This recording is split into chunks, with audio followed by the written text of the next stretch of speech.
Welcome back to Call Me By Your Game, the podcast where I, your host, Connor McCabe, bring on a guest to hear from them about a meaningful or memorable video game from a particular moment in their life. This is a podcast about what makes video games special to different people. A little bit of housekeeping up top is that anything that my guest or I plug on the show today, you're going to be able to find in a gorgeous set of organized links in the show notes. So whether you're watching on YouTube or listening on your favorite podcast feed, if you scroll down in the episode description, you're going to find beautiful links to, I don't know, let me just go ahead and guess today, maybe a social media handle or perhaps a Patreon like ours, where we have a bunch of bonus video game podcasts over at Super NPC Radio. So if you like the conversations I have with people about video games, and you just like, I gotta have more, check out the link in the show notes to patreon.com/supernpcradio, where we have a bonus episode of this podcast every month that I do, and our games club, which if you're playing Silk Song, folks, that's the game we're covering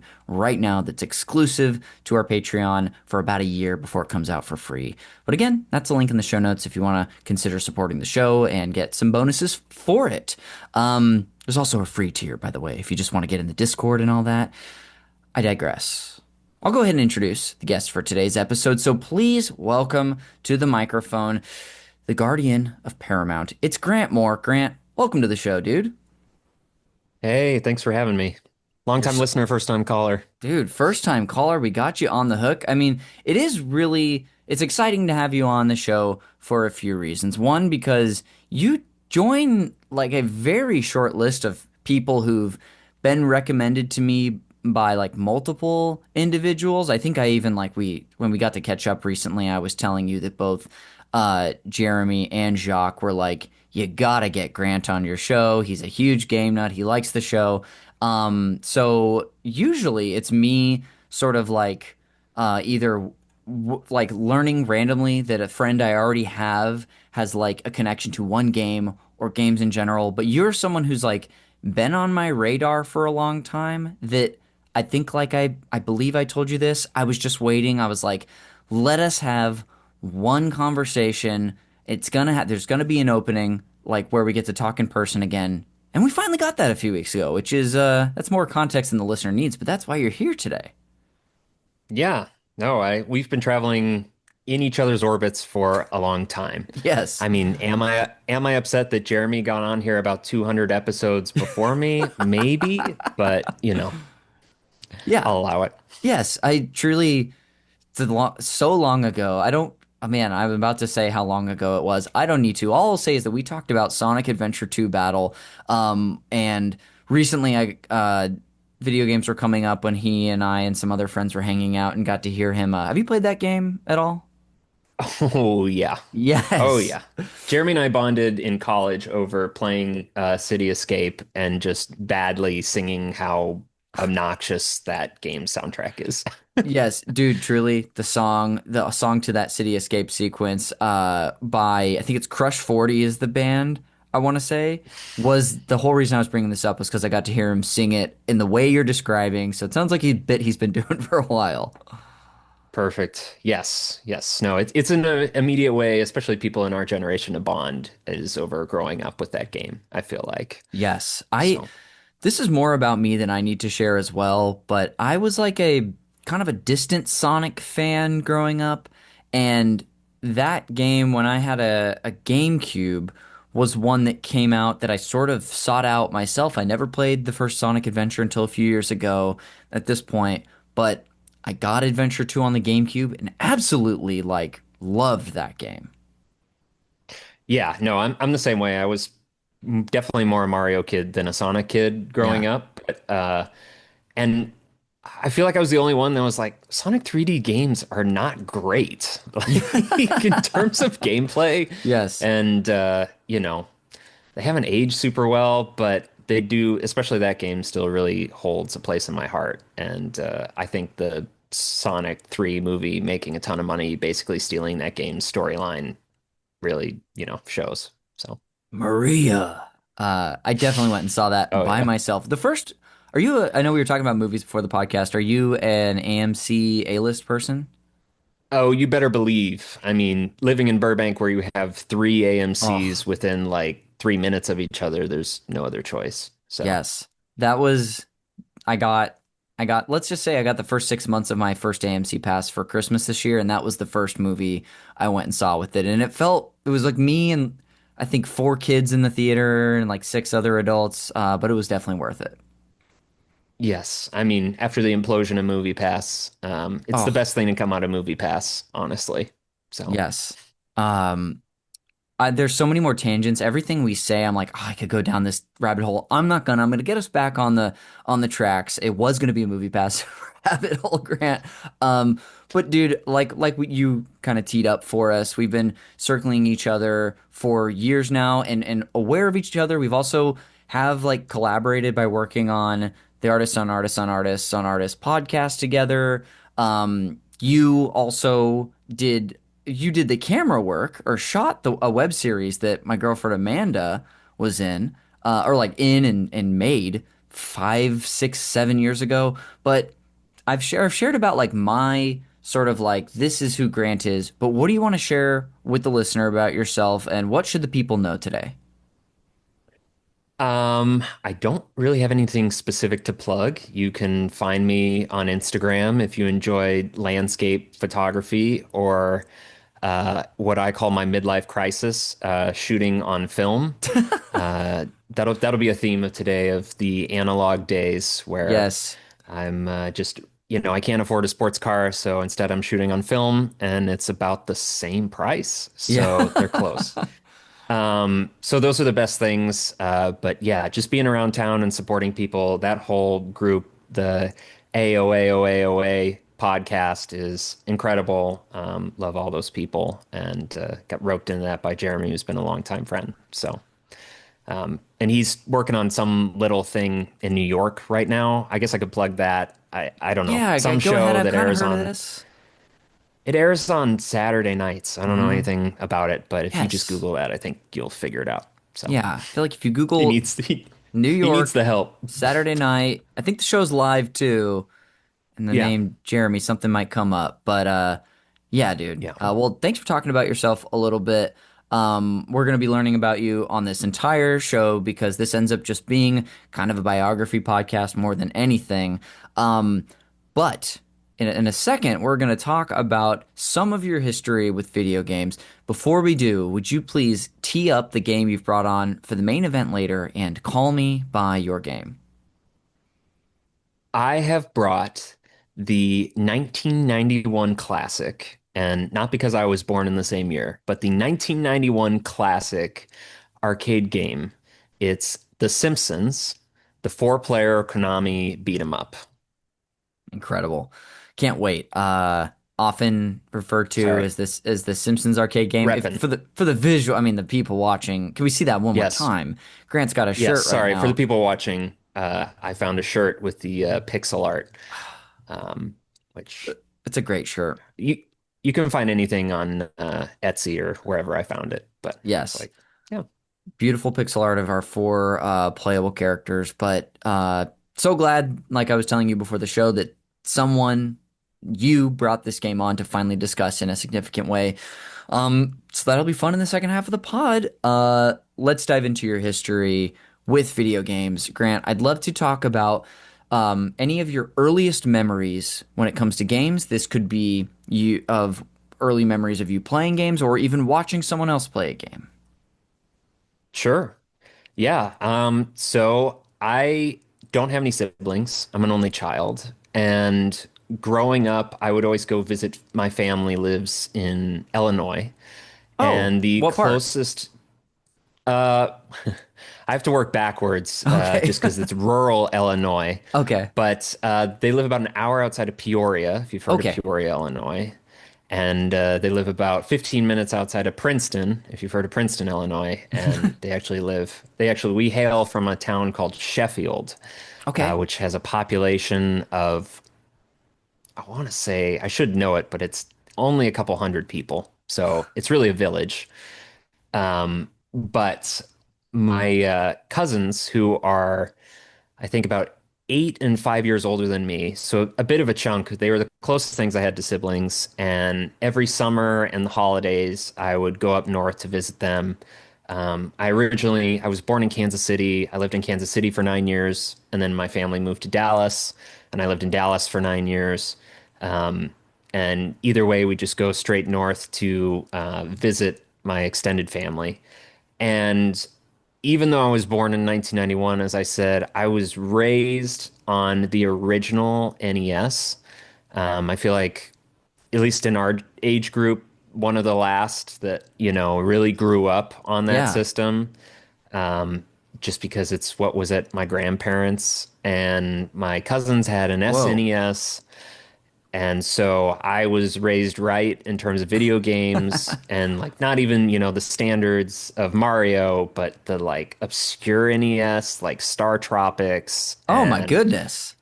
it was an education that ran deep of going up there and really experiencing video games because my parents also, especially when I was really young, limited how much I could play video games because I would play it a little too much if I had, free reign. But eventually, to speed things up here, eventually the first console I ever bought with an allowance was a Super Nintendo. And Cool. it was probably 1996, 97. So it Yeah. definitely, the N64 was out, but I just knew what the Super Nintendo was. And my first game was Aladdin for the Super Nintendo, which is Oh, a great first game in hindsight. Played Super Nintendo stuff to death, and then eventually got an N64 for Christmas a few years later. My parents, who don't, know anything about video games, bless their hearts, they got me Mischief Makers and Chameleon Twist, oh, which what an are, eclectic couple games. I know, I definitely, not Mario 64, which I did eventually get, but, Yeah. really, I'm sure they were bargain bin games where it's like, well, let's get them two games instead of one or something like that. But really kind of these oddball games that I grew up on and, played to death. So, and continued on. Definitely a diehard Nintendo fan. Have had every Nintendo console since. In high school, got into the Xbox 360 and all that. Then they really messed up with the Xbox One, so jumped ship to the PlayStation 4. All right. And, as I've gotten older, I've definitely fallen off a little bit. In terms of games, I only really stick to Nintendo since I don't have the time I did when I was younger. Hmm.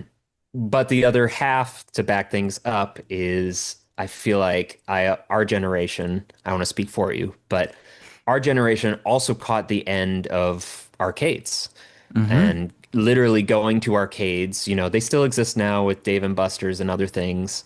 But my earliest memory of arcades is going to Aladdin's Castle in it was Ward Parkway Mall in Kansas City, Uh-huh.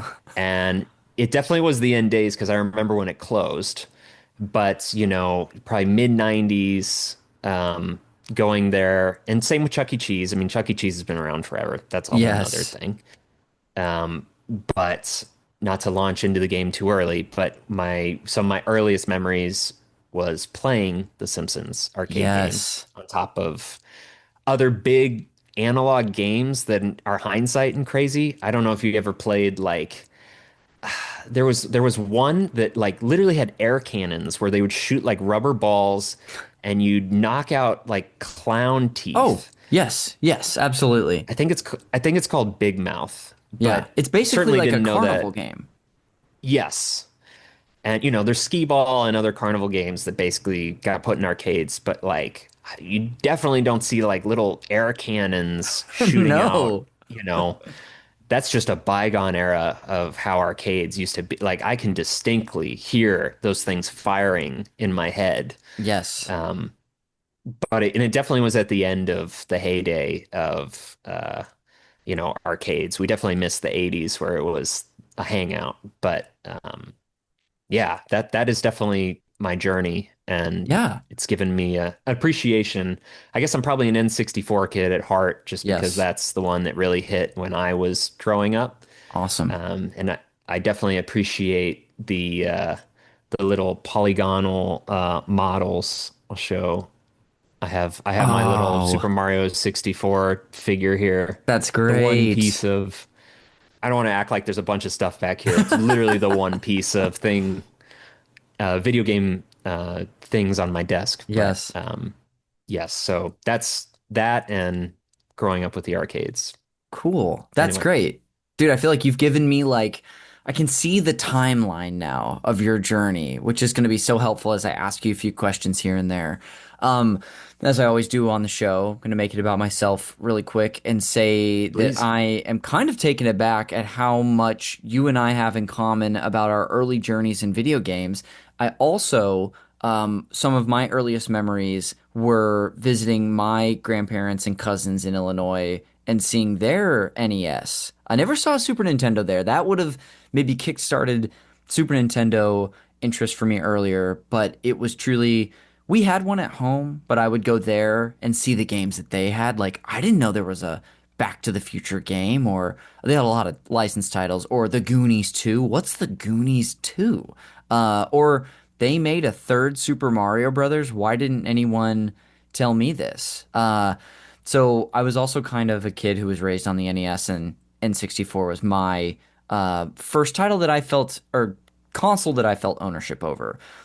You had mentioned a couple games that you had gotten when you got, at least around when you had got the N64 for that Christmas. But are there a few titles, whether it's those or others for the system, that give you that feeling of being an N64 kid at heart?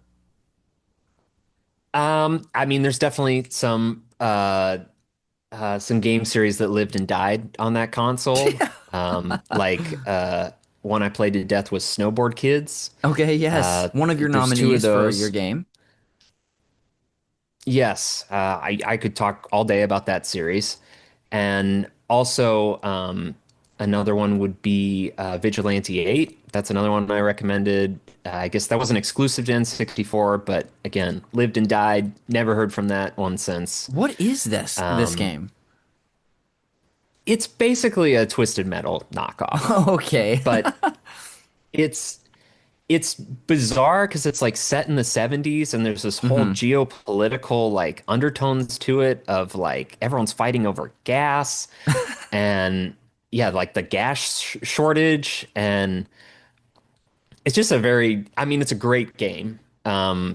And This looks it's just amazing. like as an adult it's like weirdly topical and then the second one just goes off the rails because time travel gets like Uh-huh. added to the mix and like hovercrafts and like hydro cars and like all this, it's all standard in Mario Kart these days, but back then pretty pretty interesting and new. But yeah, no, it definitely has a small following, enough to get a second game, but Yeah. yeah, it's definitely a Twisted Metal like knockoff.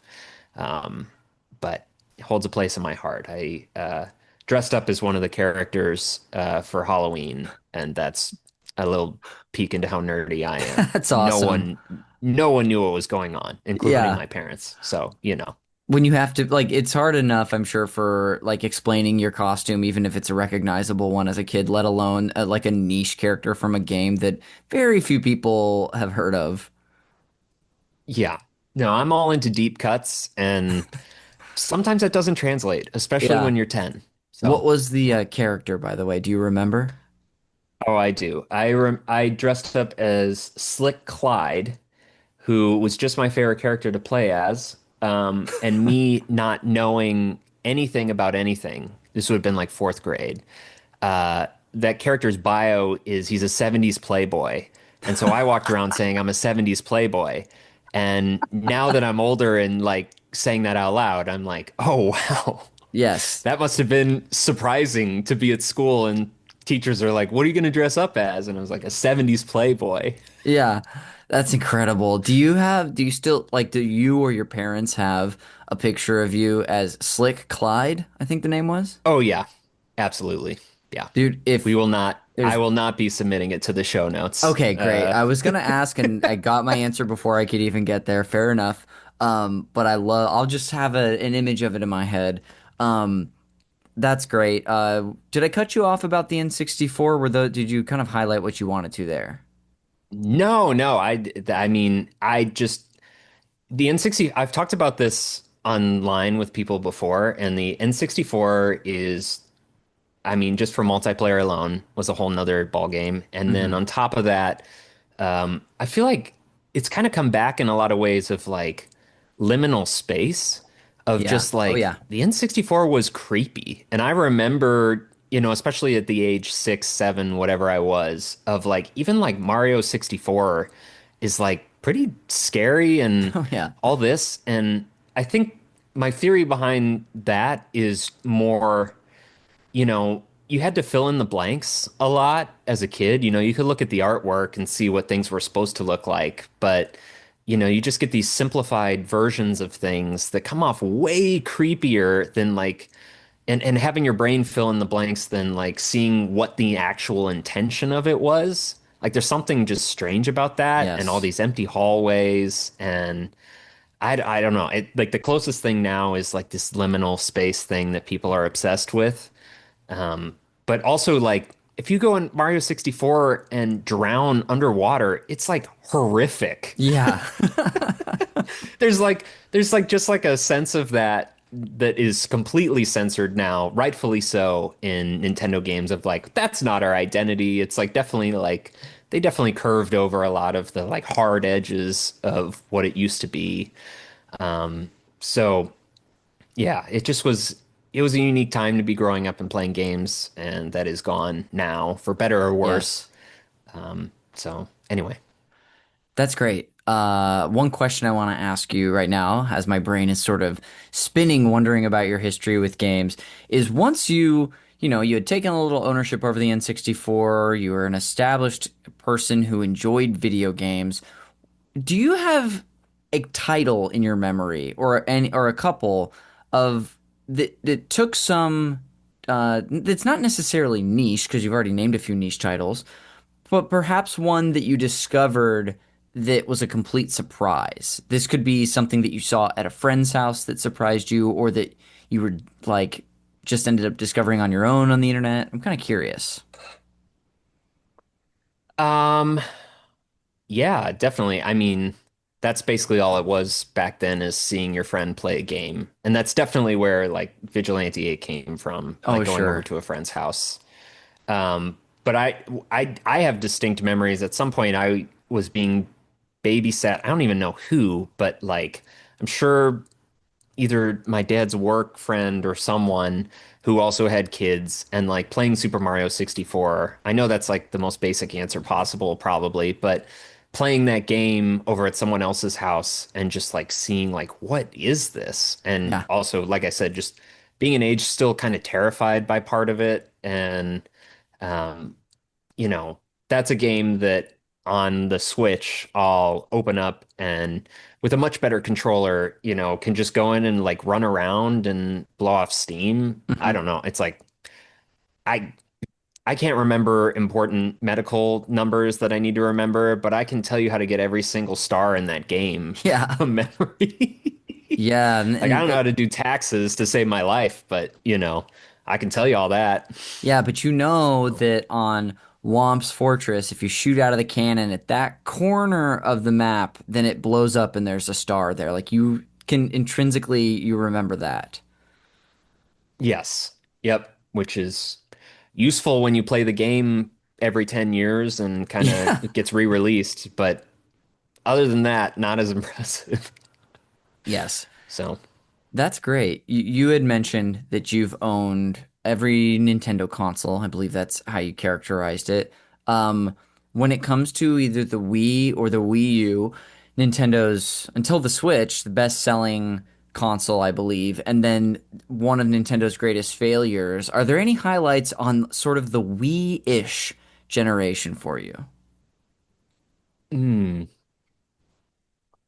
that's a great question. So the Wii would have been, you know, I mean, the highlights truthfully are all first party because that, you know, truly is always a masterpiece, even Hmm. on the Wii U. Yeah. Weirdly, like Nintendo Land on the Wii U, which was bundled in, incredible. Like some of the games on that, I know no one had a Wii U, and I'm like the only one.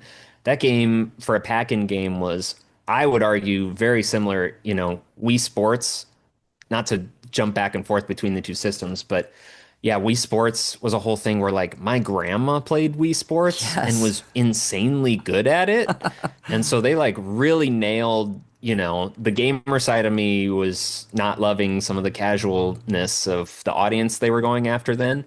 But like they really nailed a new system that introduced this thing that like anyone could pick it up. Hmm.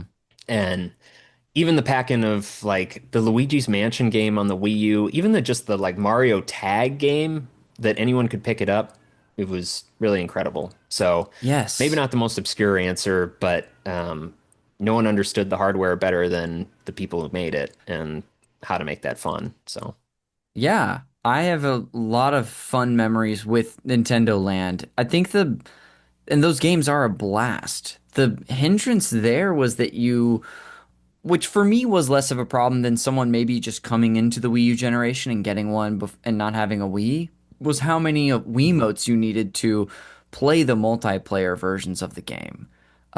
Like I hmm think for like the Mario Tag game, you need at least the gamepad to be the person chasing everyone, and then everyone else, the other three players, needed a Wiimote. So yeah, the Wii U it had so many interesting and creative and fun experiences, but was just kind of sticking, like putting a stick in its own bicycle wheel all the time, unfortunately. yeah, yeah. But yeah, I love that.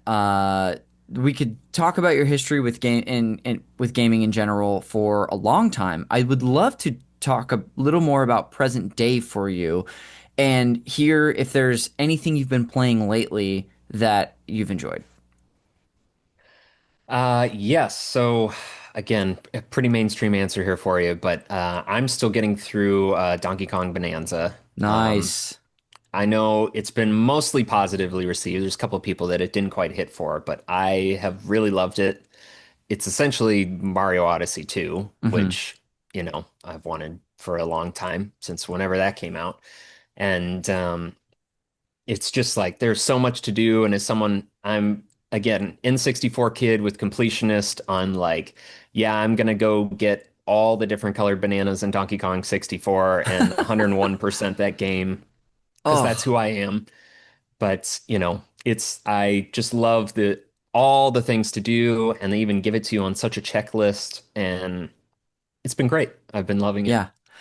That's great. I know that we got to talk about that recently when we saw each other. Since we talked, I kind of went on a rampage and finished that game. I was traveling a bit, so I had like two different plane rides to just sink like 2.5, 3 hours each into it. And I'm with you. I thought I was gonna like this game because of who was making it, and but I loved it even more than I could have. I could talk about it forever. It did take me some getting used to at the beginning. Like, did you experience that at all with like the controls?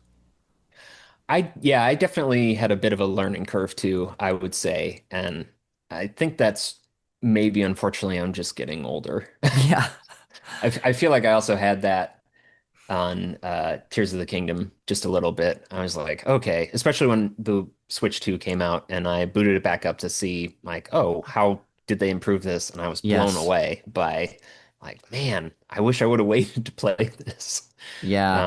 But yeah, it definitely took me a little while, I would say, Hmm. but eventually it clicked and Yeah. as always. I even did you have I don't know if you have the Switch 2 Pro controller, but you can like it's got those back paddles that you can map a button to or like a combo. And Mhm. I, at the beginning of DK Bonanza, I was having so much trouble remembering what was punch, what was up, and what was down, even though if you look at the controller and think about it, it makes perfect sense. But it Yeah. was just confusing for me at first. And so I even remapped like one of the punches to one of the back paddles and then eventually just abandoned it and finally got the hang of it. Well, one last question for you too. In and as far as a game, I'd love to know what you're looking forward to. Is there a game on the horizon that's unreleased or something in your backlog that you're excited to dig in eventually? Oh man. Um,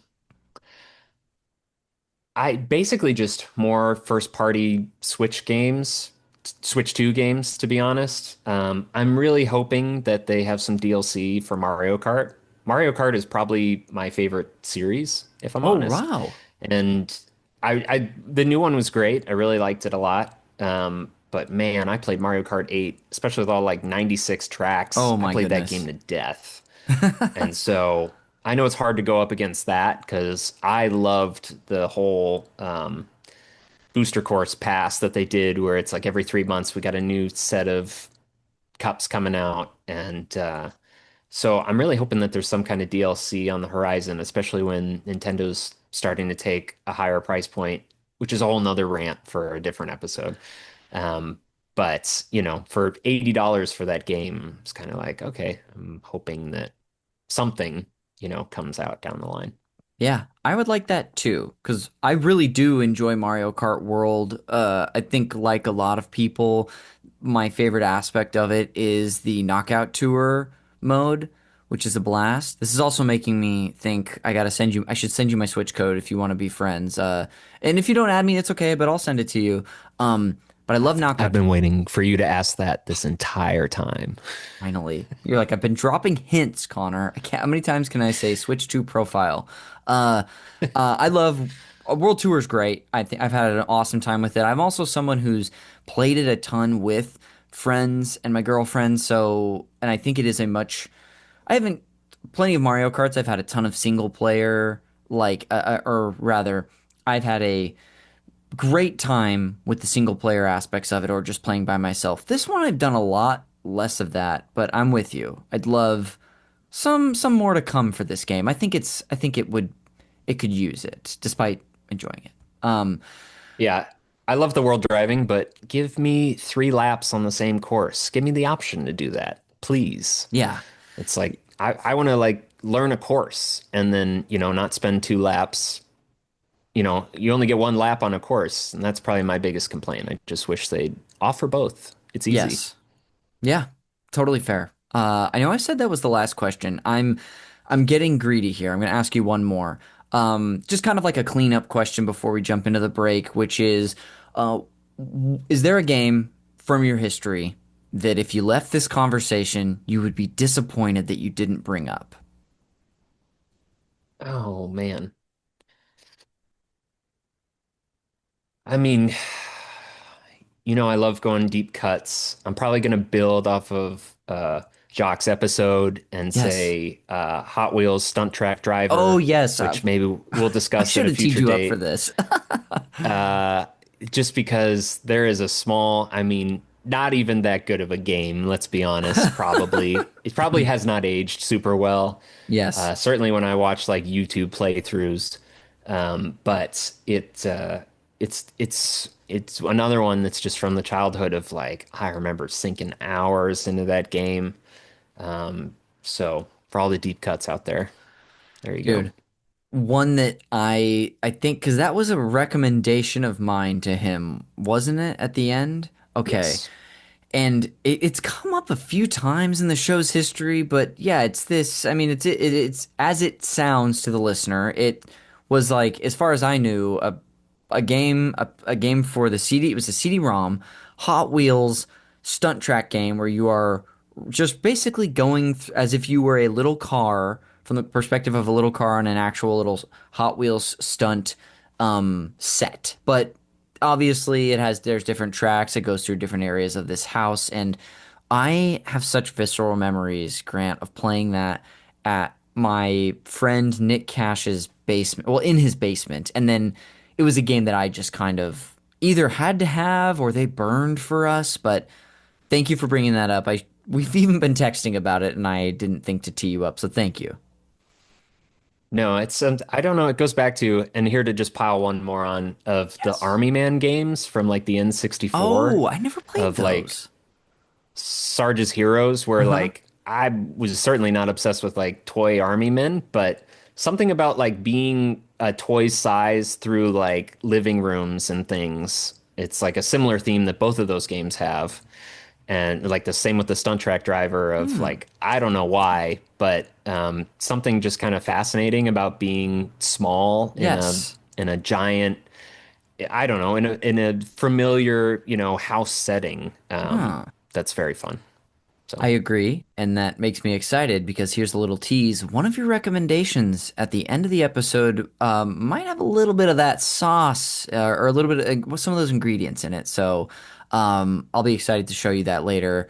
Grant, we're gonna head to break, but dude, thanks so much for diving into, some of your history with video games. This has already been a ton of fun. of course. Well, like I said, we're going to head to break. So, listener, stick around. We'll be back in, I don't know, 15 seconds or so, however long the bridge theme song is, and I'll see you on the other side.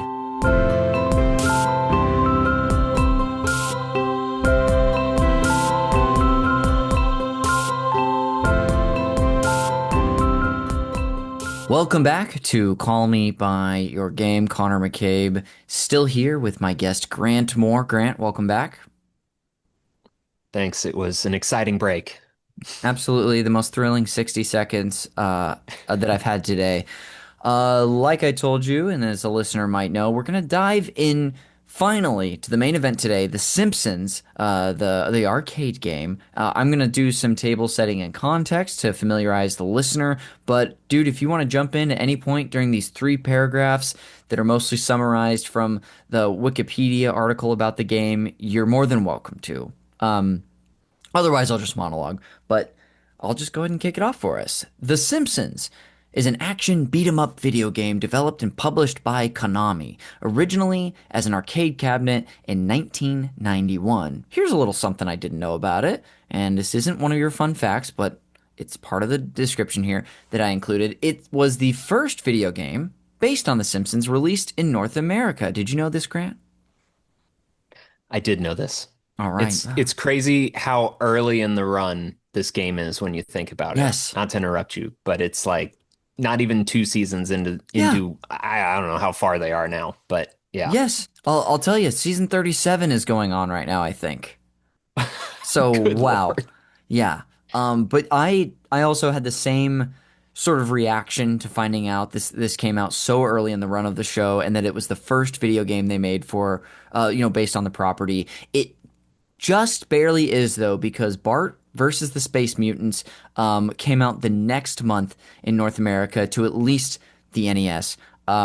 This game, however, allows up to four players to control the non-baby members of the Simpsons family on a quest to rescue the kidnapped Maggie. That, of course, being Homer, Marge, Lisa, and Bart.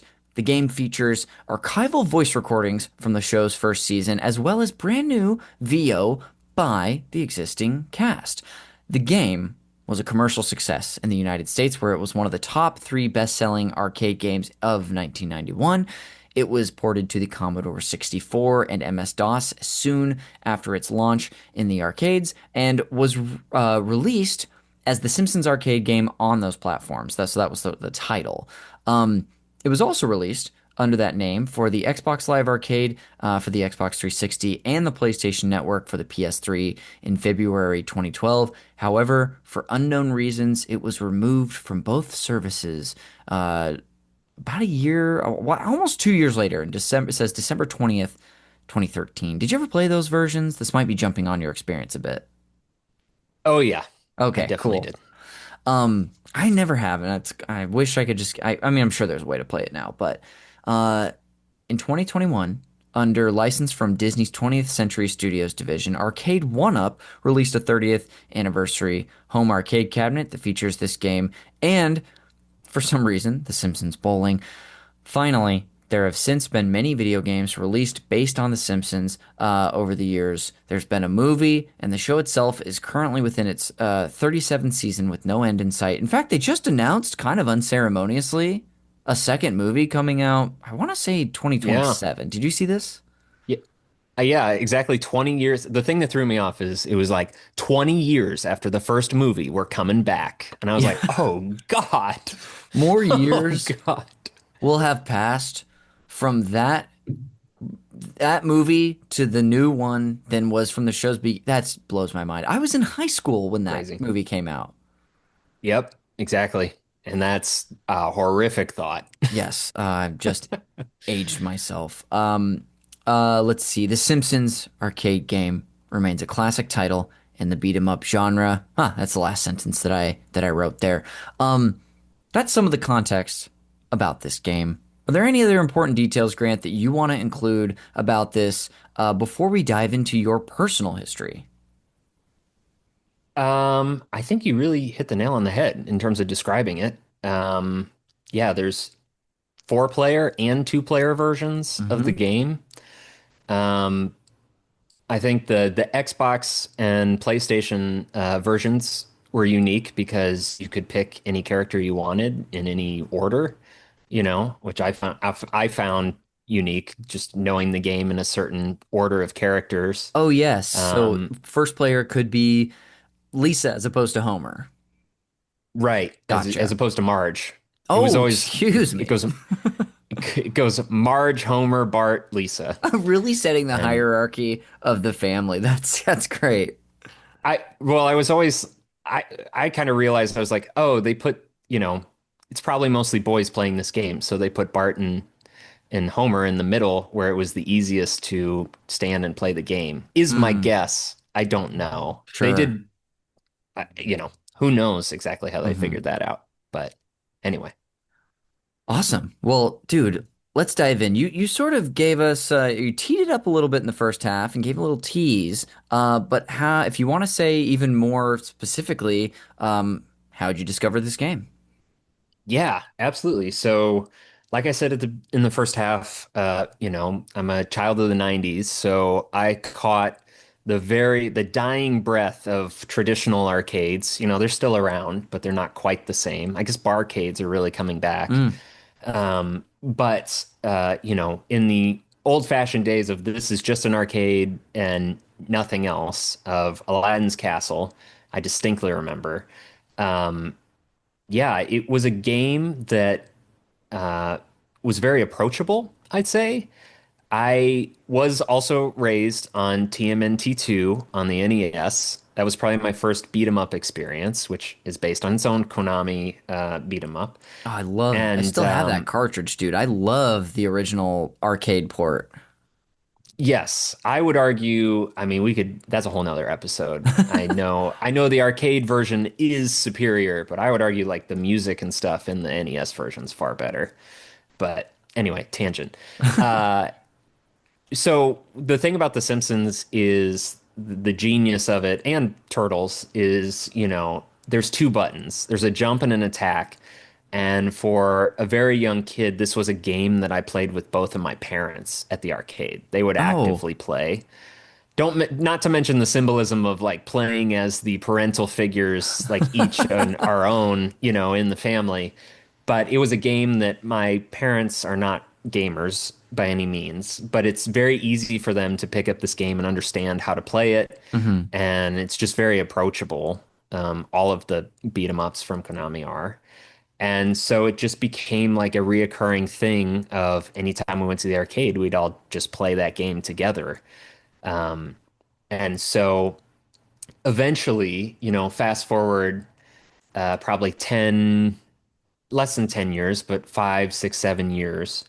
And when we ended up moving from Kansas City to Dallas, and there was a place in Dallas called Slider and Blues, and it was a bar. It was like a rundown bar, but they also had an arcade, and of course they had the Simpsons Arcade Game. So, a familiar sight in a new place. And eventually like played it so much, and I don't even know where this idea came from, but my birthday, my 12th birthday in 2003, my father bought the actual cabinet on eBay, Oh, and it was shipped to our house, which is an insane thing to say. I remember distinctly it was hundreds of dollars. I mean, it wasn't cheap. It wasn't yes. crazy like it is now, but it was, probably $700, somewhere, it was a very expensive birthday gift. But I think that truly we had at least sunk that much into that game, Yeah. that maybe it was a business investment on his end. But it was such a beloved game for our family, like the whole family, and also just like what a thing to talk about. I'm sure, like as an adult in his age, to like people come over and there's an arcade cabinet in your game room. Yeah. Um, So they still have this. so yes, still Oh, have it. incredible. Believe it or not, does not fit in a Los Angeles apartment. Um, but it is still in the family. It actually lives in Illinois now, up at my Okay. cousin's house, who has much more square footage, and two little kids who can play it in their game room. Um, but basically, got to really know that game inside and out in terms of like the analog buttons, like how does this assemble, disassemble? How exactly does all this work? And years later, ended up buying a second cabinet of Sunset Riders Oh, in like wow. 2006. But that was much cheaper. It was like in bad shape. It had water damage. So my best friend in high school and I literally restored that one back to much better shape, and really learned, like, totally took it apart, sanded it down, put new old stock artwork. We put to get really technical, there's two types of buttons. There's like clicky buttons, and then there's these really soft, cushy buttons, and those are called leaf switch buttons. And we restored it all to like really have that classic feel, Yes. with all these parts that have been, discontinued 10, 15 years earlier. So, you're like hunting down the last of these NOS, as they're called, things, and did the Simpsons at the same time. And so like truly like Wow. got to know the whole Konami line of like I said, I think there's like nine of them in total that they did throughout like a span. And they're all based on like animated TV shows, which is hilarious. Basically, like Ninja Turtles was first. Okay, what can we do? That was a huge hit. What can we do? And then like X-Men is probably the next biggest Uh-huh. one. And then it gets like obscure. It's like, Sunset Riders is the only one not based. Actually, Sunset Riders, and then there was like one called Crime Fighters and one called Vendetta that I've never played, that are like obscure, properties. Those are all available on the Switch if you want to play them, hilariously, Okay. because there's no license attached to them, which I'm sure is what happened with Xbox. Um, and then it gets like Wild West Cowboys of Moo Mesa and like Bucky O'Hare, Uh-huh. like crazy ripoffs of Ninja Turtles that then they tried to like make into, other cabinets. But yeah, there's a whole that whole series has always like had a soft spot in my heart. And I do remember when we got the Simpsons arcade game, I remember finding, because it comes like the control panel comes off and it's several pieces. And I remember finding Chuck E. Cheese tokens in the bottom of it that had Uh-huh. somehow gone astray. Oh my I was like, gosh. huh. So Give you yeah, some like it's some like crazy. detective work to find out where that was probably living for a while. Was that some Chuck E. Cheese somewhere? Right. And I'm sure the terrible Sunset Riders was in some bar where all the water damage happened and things, and everything's rusted. And but it was, a very fun project and very fun to understand, before Yeah. digital, the games have a digital motherboard, but like before all that, it's like, how is this put together, hmm and kind of reverse engineer it.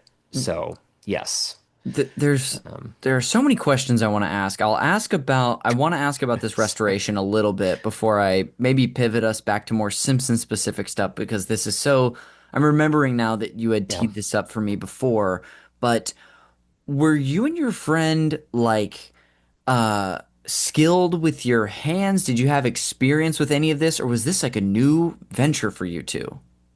No, totally new venture. That's so brave. Yeah, I definitely was more of an undertaking where we thought we were going to do it in like a month, and it ended up taking forever. The other hard part is like, which my family didn't love, is like these cabinets are like 300 pounds. Mm, They make them really heavy on purpose so people can't tip them over when hmm they're hanging on them and doing whatever, kids doing whatever. And so you can't move that in your house. So it's like all the restoration has to happen where they live in the Yes. house. So when you're like sanding down wood and stuff, it's like going it's like we had to tape up a bunch of like, when you paint stuff in a house, we had to tape up all kinds of stuff Yeah. and just make sure we weren't damaging anything in the actual house. And it definitely sat like that for a little too long. My father was not thrilled that it took months. But it was a really cool project in hindsight. And I remember we signed the inside of the cabinet Ah, when we finished it. And my friend wrote, almost worth it. that's great. It gives you So, a really good yes. sense of how long that took and how much work it was. That's absolutely amazing. Are you the type of person that like when you are working on a project, I know you just described that as taking a lot longer than you expected and you maybe let it sit at some point before finishing it. But for you, Grant, when it comes to I guess like a task that you're focused on, is that something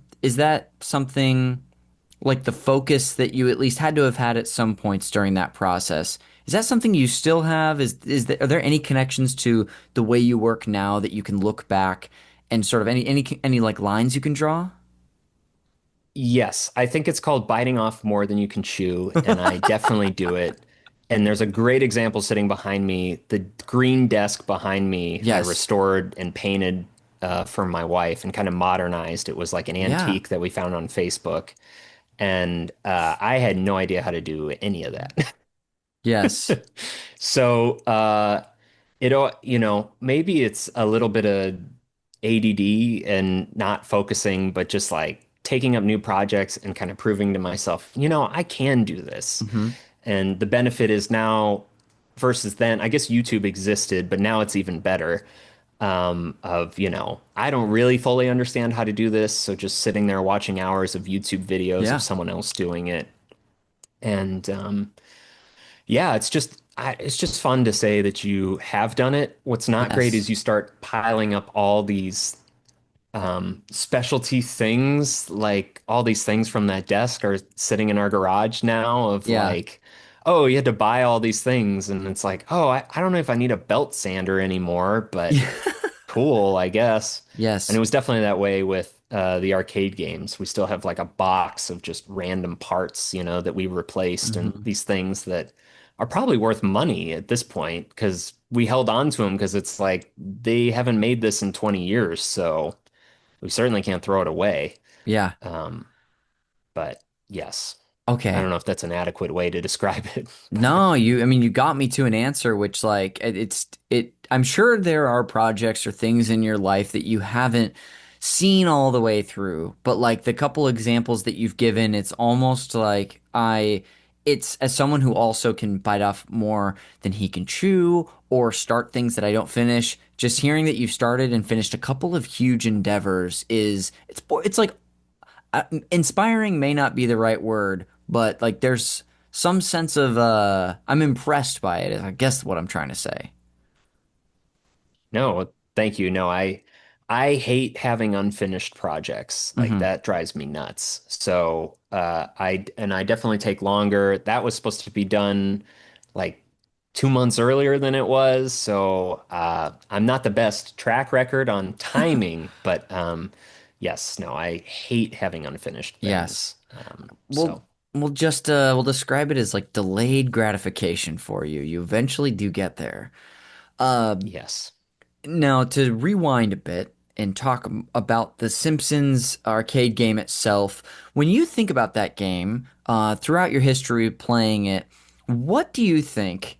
I know you talked about the playing with your family was something you enjoyed. You can dive into that if you'd like, but were there aspects about the game itself that drew you to it or that got you to come back and keep playing? Um, I mean, probably the arcade nature of it, it was always like, I don't remember how much money it was, probably $10, but you just going and getting through the game, being able to say that you played through the entire game Yes. at the arcade, just a bragging right, I guess. Um, But yeah, just addictive. Like I said, just being able to pick it up, and then sometimes you're at the arcade and someone else has already started playing through it because it's a popular game, everyone knows it. Um, but just kind of that shared community, also of sometimes a total stranger just joining in, Yes. and all of a sudden we're playing through this thing and trying to, work together on something.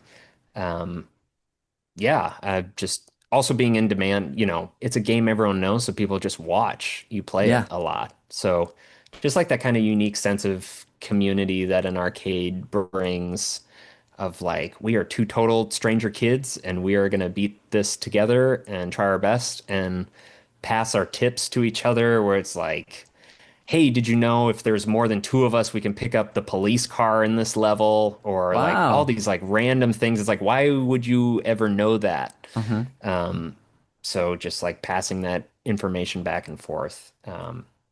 Yeah, it's just I don't know. I don't know how to describe. I mean, a lot of arcade games are like this, but that one, I feel like it just really draws people to it.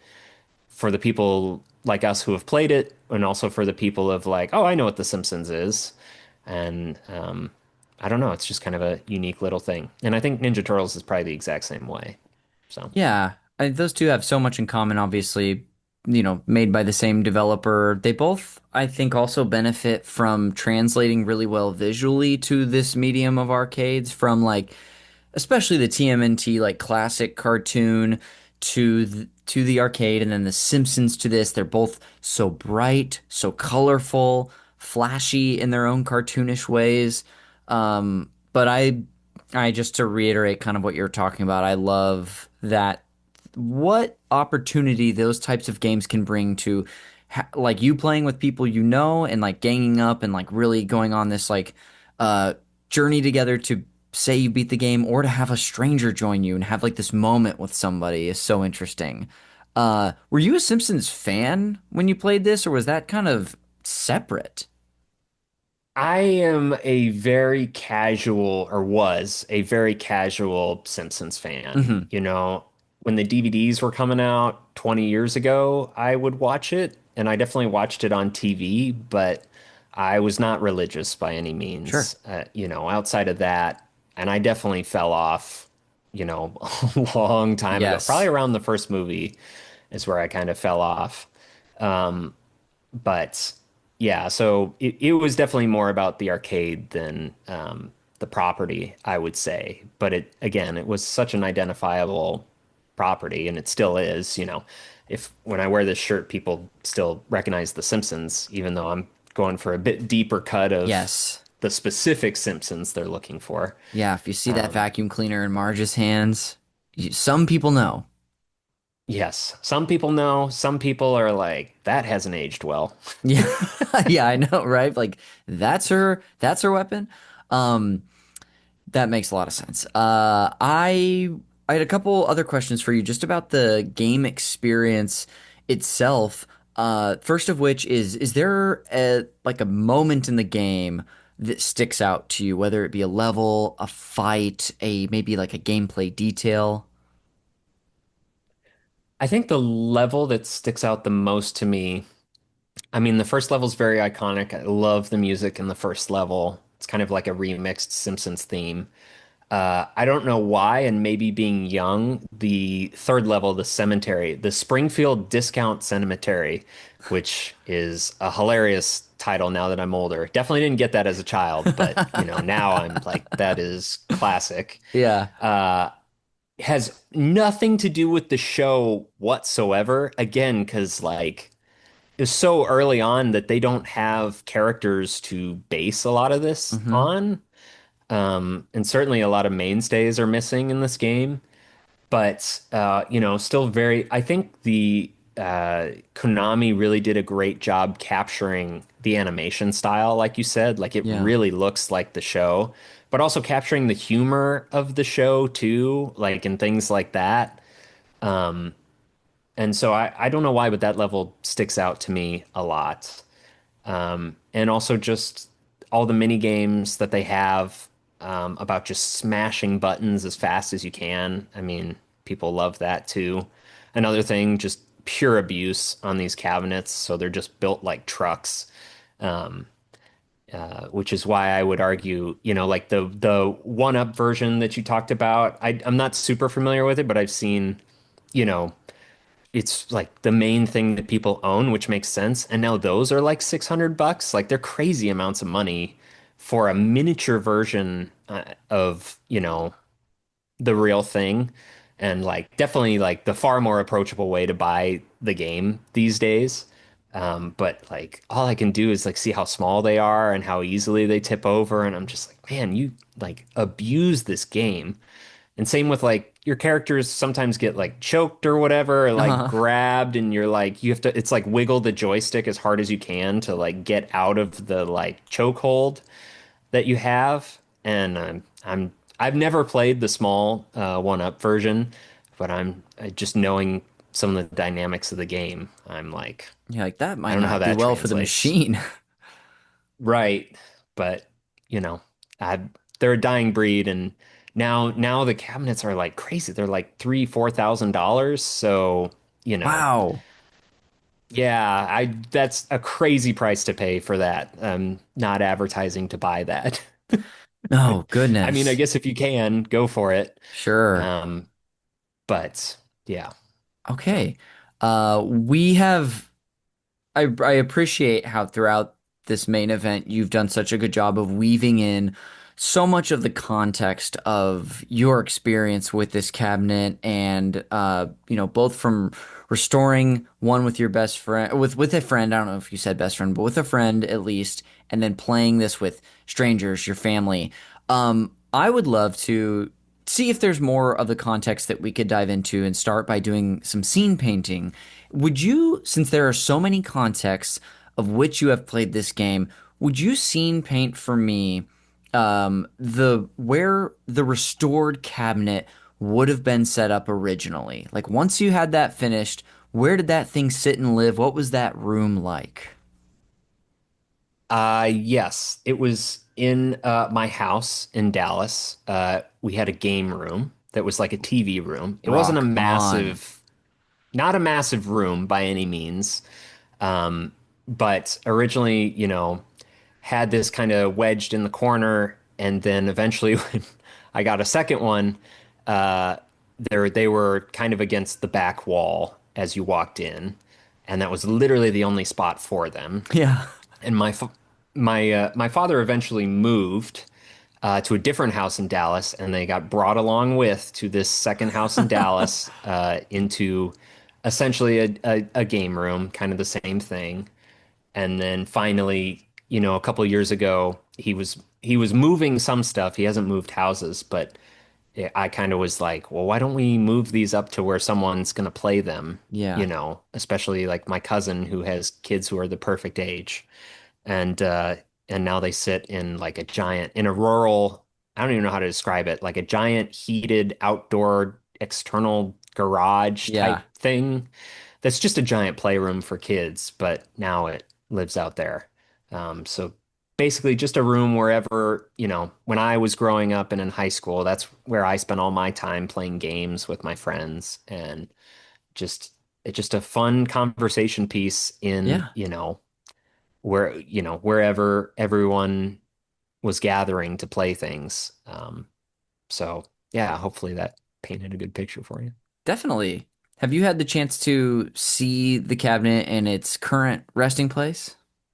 Yes, I have. It's in a good spot, and by some miracle, it survived getting shipped up there. It's like every time you move these things, they get damaged and Sure.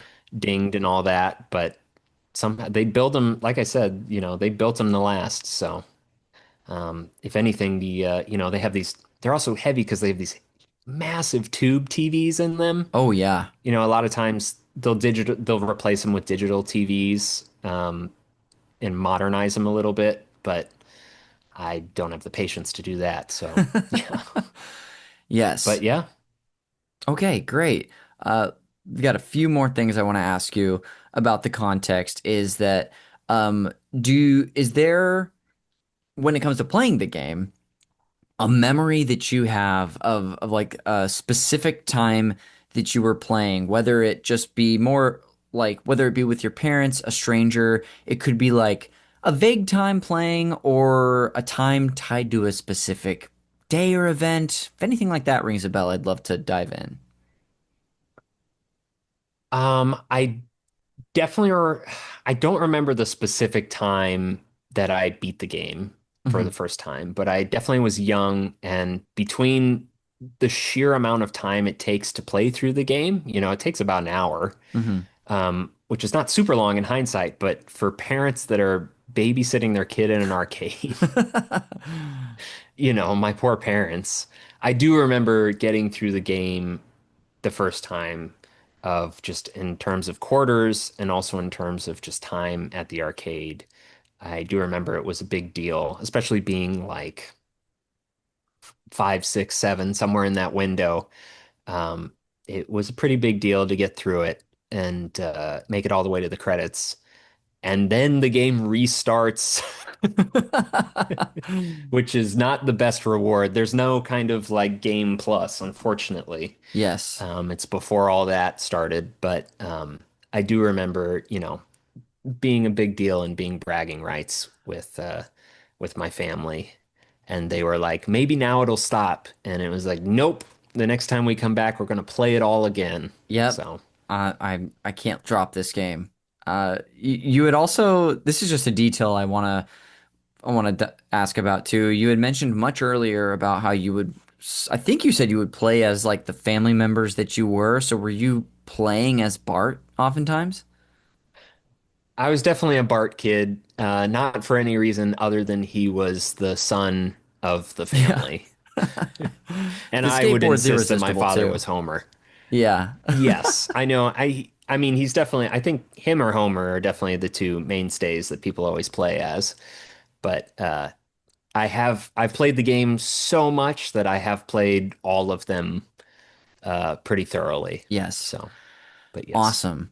And the last little bit of context I wanted to ask about is during the process of restoring the cabinet, was there was there a most not most memorable, but I guess at any point during the process that sticks out in your brain? This could be a breaking point or a difficult time or a breakthrough that you had.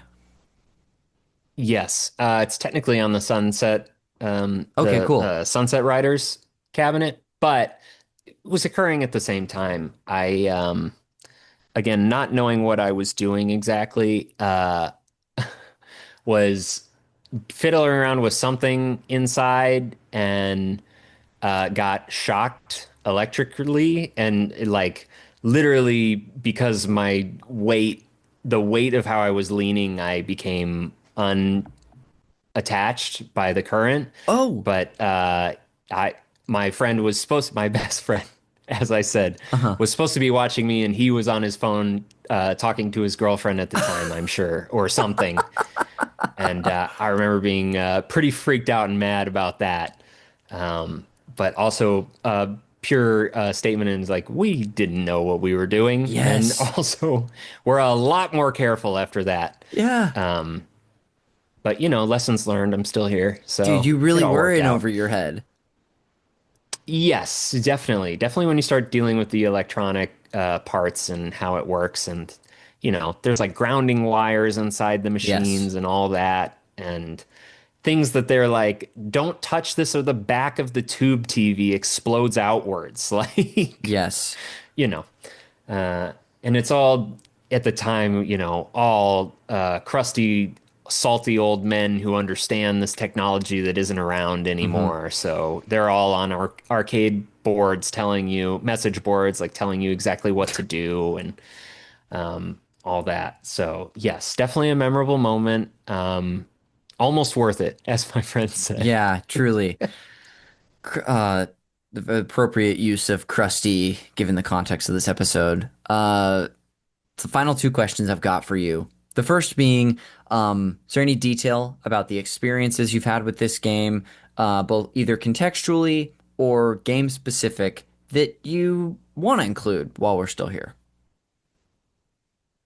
Not anything specific. I would say if you happen to be listening to this, if you made it through all my detailed babble about this and you've never played the game, I highly recommend it. It still holds up. It's in an era where it's not that dated and it's still a very good casual play. And they really should bring it back to digital storefronts Yeah. because the 2012 version was great. And I already had the game and just downloaded it anyway to have it. And I'm glad I still do. Awesome. Well, as we sort of leave this discussion, Grant, can you, even though you just gave such a lovely recommendation to the audience, can you put a bow on whatever place this game has held for you in your life? It's definitely a representation of childhood, but at the same time, it's kind of stuck with me through all these years of, figuring out the logistics of how you move around a 400-pound cabinet across state lines. Um, but also just like I said, it's just as approachable today as it was. There's certain games that are like timestamps where it's like, well, if you weren't there, you probably won't get it. But I don't think that's true for this game. I think Konami really crafted a timeless experience that is in barcades everywhere, still to this day. Yeah, it can be found. Well, great, dude. Thank you. I mean, we've got a little couple fun things to do before we jump, but thank you so much for bringing this game on. I'm so glad I finally had a chance to discuss it in detail with someone. Well, to close things out, I've got two fun segments prepared for you, based on you bringing on the Simpsons Arcade Game. The first of which is the Fact Me by your game, where, as you know, I'm just gonna share a fun fact with you about the game you've brought on. Um, and it will be interesting to see if you know this. This isn't a crazy fact, so you may have heard this already, but this comes from the a video titled Simpsons Games by Did You Know Gaming. So I'll put a link in the show notes for the listeners if they want to watch. I don't know, it's like a 12-minute video covering a bunch of like fun facts about different Simpsons games. But I have this one. This one is all about a couple of noticeable missing voice actors from this game. So we'll see if you're aware. Are you up to speed on what I'm getting at already? I know at least one, put it that Okay. way. Great. Well, while we had mentioned earlier in the context of this game that there was archival voice acting used from the show in this game, and also some of the voice actors who lent their voices to the show reprised their roles, including the entire Simpsons family, several notable voice actors' work was absent. Both Henry Shearer, who voices Mr. Smithers and Mr. Burns, you're giving a head nod, that might be the one you knew. That is the one I knew. Just And because he sounds so weird in the game. yes, Smithers does.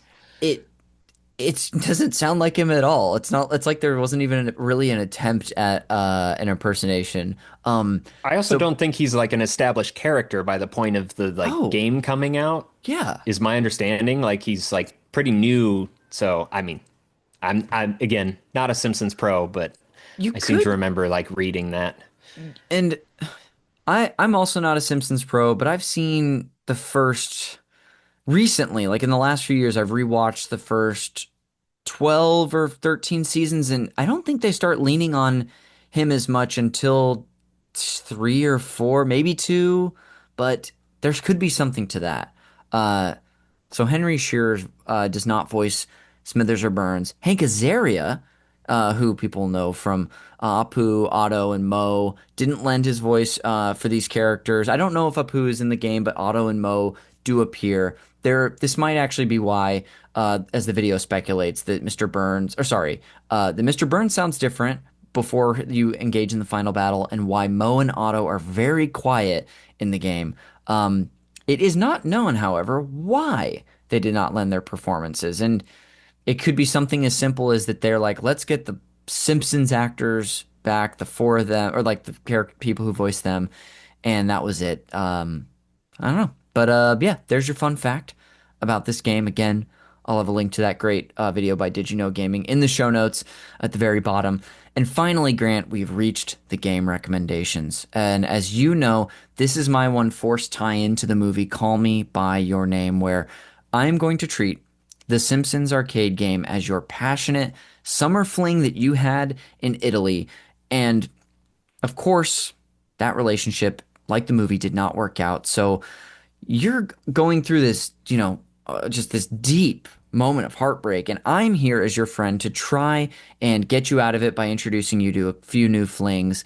They all have something in common with the game you brought on. But the most important question is, Grant, are you ready to get back out there? I've been holding on to this game for 30 years of my life, but I'm ready to get back out there. Yes. I can't tell you how happy that makes me to hear that. Okay, I've got three for you today. Now, first is if you want another beat 'em up from based on which is from a beloved series of games, not necessarily, it would have been easy for me to recommend TMNT Turtles in Time. I'll actually recommend a different game, River City Girls, based on the River City Ransom. Have you ever played River City Girls? I have not played it. I have heard of it. I have played Rivers, the original, I think it was on maybe Game Boy Advance, River City Ransom. I'm not There was like a sure. port or something. I want Yeah. to say that I played it and I didn't fall in love with it, but I know it has a cult following. And I heard that Yes. the one you just recommended is really good. So I should try Yeah, it. this is a much newer title. It came out in 2019, developed by WayForward. And yeah, it's apparently fantastic. So that's really if I want to focus on the beat 'em up aspect of this game, that'll be a rec for you. If what you really love about this game, is that it's about families working together because the Simpsons family's working together to save Maggie, I'll recommend a co-op title called It Takes Two. Are you familiar with this game? I have my wife and I have played this game and it's gotten heated. It's got it's got like thrown away. No, no, no, no, no, no. It's gotten heated as Oh, in heated, yes. there's some tense moments in co-op jumping on there's a lot of hard platforming and boss fights in that game, but it's a great game. Yes. Classically it's about a family having problems, figuring stuff out. So again, that's if that's what you drew from this from The Simpsons, this is one rec for you. And finally, is if what you really cared about, Grant, is you love that this game is, a way to honor a classic TV series, and that's all you really care about, then I'll recommend another game based on a television series. It's The Desperate Housewives, the game. Have you played this at all, or are you familiar with this title whatsoever? Look, I got deep cuts, but not that deep. I have not played the Desperate Housewives game. You have stumped me. Dude, I'm gonna you don't have to watch it now, but you're welcome to. I'm gonna put a link in the show notes to the beginning of someone's playthrough of this game. But I mean, the best way I can describe it is that it's sort of it looks like a Sims-like sort of simulation game based on the Desperate Housewives, in the mid 2000s. So, you know, I've not played it, but buddy, that's your third recommendation. Wow, I will definitely check out a YouTube playthrough. Great. It's more than I could ask for. Again, to wrap this up, I'll recap what we have today. We have River City Girls, It Takes Two, and Desperate Housewives, the game. That'll do it for the Game Rex, and that'll bring us to the end of the show. So before we go, once again, Grant, so great to finally get you on the show, dude. Thank you so much for taking the time to chat with me today. Of course, thank you for having me, and always happy to talk niche things in depth like this. I love it. Well, on your way out, I know you said you didn't have too much to plug up top, but do you want to say your Instagram one more time if you want people to find you?